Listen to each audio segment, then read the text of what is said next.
आय शुंभवद। मैं मस्तक पर अर्धचंद्र धारण करने वाली शिव शक्ति स्वरूपा भगवती कामेश्वरी का हृदय में चिंतन करता हूँ। वे तपाए हुए सुवर्ण के समान सुंदर हैं। सूर्य, चंद्रमा और अग्नि ये ही तीन उनके नेत्र हैं तथा वे अपने भयंकर हाथों में धनुष, बाण, अंकुश, पास और शूल धारण किए हुए हैं। ऋषि कहते हैं, राजन, अपने प्राणों के समान प्यारे भाई निशुंभ को मारा गया देख तथा सारी सेना का संहार होता जान शुंभ ने कुपित होकर कहा, दुष्ट दुर्गे, तू अपने बल के अभिमान में आकर झूठ मूठ का घमंड ना दिखा। तू बड़ी माननी बनी हुई है, किंतु दूसरी स्त्रियों का सहारा लेकर लड़ती है। देवी बोली, ओ दुष्ट, मैं अकेली ही हूँ। इस संसार में मेरे सिवा दूसरी कौन है?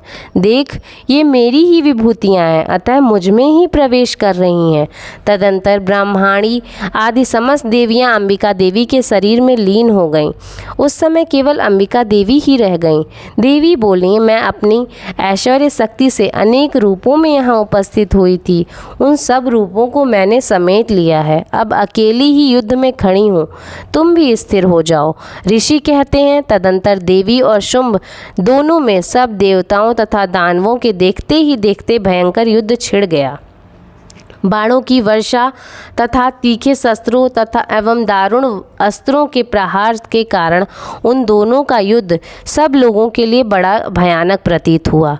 उस समय अंबिका देवी ने जो सैकड़ों दिव्य अस्त्र छोड़े, उन्हें दैत्यराज शुंभ ने उनके निवारक अस्त्रों द्वारा काट डाला। इसी प्रकार शुंभ ने भी जो दिव्य अस्त्र चलाए, उन्हें परमेश्वरी ने भयंकर हुंकार शब्द के उच्चारण आदि से खिलवाड़ में ही नष्ट कर डाला। तब उस असुर ने सैकड़ों बाणों से देवी को आच्छादित कर दिया। यह देख क्रोध में भरी हुई उन देवी ने भी बाण मारकर उसका धनुष काट डाला। धनुष कट जाने पर भी दैत्यराज ने शक्ति हाथ में ले ली, किंतु देवी ने चक्र से उसके हाथ की शक्ति को भी काट गिराया। तत्पश्चात दैत्यों के स्वामी शुंभ ने 100 चमकती हुई ढाल और तलवार हाथ में ले लिया। उस समय देवी पर धावा किया। उसके आते ही चंडिका ने अपने धनुष से छोड़े हुए तीखे बाणों द्वारा उसके सूर्य किरणों के समान उज्ज्वल ढाल और तलवार को तुरंत काट दिया। फिर उस दैत्य के घोड़े और सारथी भी मारे गए। धनुष तो पहले ही कट चुका था। अब उसने अंबिका को मारने के लिए उद्यत हो भयंकर मुग्धर हाथ में लिया।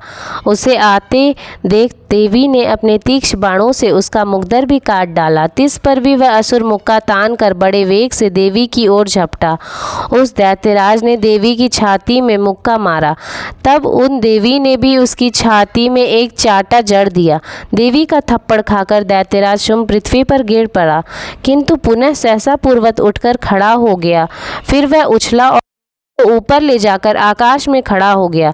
तब चंडिका आकाश में भी बिना किसी आधार के ही शुंभ के साथ युद्ध करने लगी। दैत्य और चंडिका आकाश में एक दूसरे से लड़ने लगे। उनका वह युद्ध पहले सिद्ध और मुनियों को विस्मय में डालने वाला हुआ। फिर अंबिका ने शुंभ के साथ बहुत देर तक युद्ध करने के पश्चात उसे उठाकर घुमाया और पृथ्वी पर पटक दिया।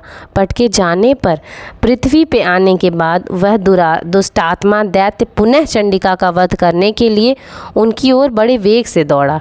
तब समस्त दैत्यों के राजा शुंभ को अपनी ओर आते देख देवी ने त्रिशूल से उसकी छाती छेद कर उसे पृथ्वी पर गिरा दिया। देवी के शूल की धार से घायल होने पर उसके प्राण पखेरु उड़ गए और वह समुद्रों, द्वीपों तथा पर्वतों सहित समूची पृथ्वी को कपाता हुआ भूमि पर गिर पड़ा।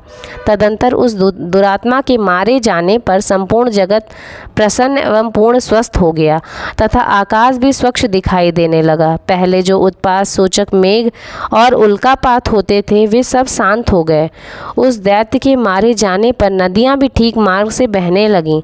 उस समय शुंभ की मृत्यु के बाद संपूर्ण देवताओं का हृदय हर्ष से भर गया और गंधर्वगण मधुर गीत गाने लगे। दूसरे गंधर्व बाजे बजाने लगे, अप्सराएं नाचने लगीं, पवित्र वायु बहने लगी, सूर्य की प्रभा उत्तम हो गई। अग्निशाला की बुझी हुई आग अपने आप प्रज्वलित हो उठी तथा संपूर्ण दिशाओं के भयंकर शब्द शांत हो गए। इस प्रकार श्री मार्कंडेय पुराण में सार्वणिक मनवंतर की कथा के अंतर्गत देवी महात्म्य सुमवध नामक 10वां अध्याय पूरा हुआ।